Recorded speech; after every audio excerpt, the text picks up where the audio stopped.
बहुत अच्छा लगता है बलिया जाना, क्योंकि आप वहाँ से हैं, इसलिए बार बार वहाँ विजिट करने का मन करता है। हंसमित बताओ, अच्छी बताइए, हम बहुत स्मार्ट बने लेकिन आज हमारा कोई नाम हो रही किस पे मोती हो गए? अब हमको क्या पता आप किस पे मोती है।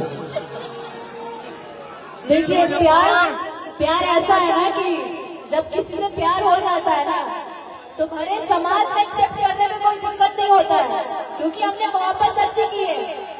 फिर तो कह दे बेरा तू को दो महू कह दे तनी दुल्हन भी कर ली है। बिल्कुल रेडी है। तो पहले ही बताइए कि आप किस पे मोती हैं। आप हमारा कोई संकल्प मत करो। Thank you Dimple. इनके लिए बोलो चीज में क्या प्यार किया बदनाम हो गए, प्यार किया बदनाम हो गए, चर्चे हमारे सरियाम हो गए। जालिम ने दिल उस वक्त तोड़ा जिस वक्त हम उसके प्यार के गुलाम हो गए। मैंने करे लगे दिल का हमरा लगे क्या पत्थर बा खाली इकर दिल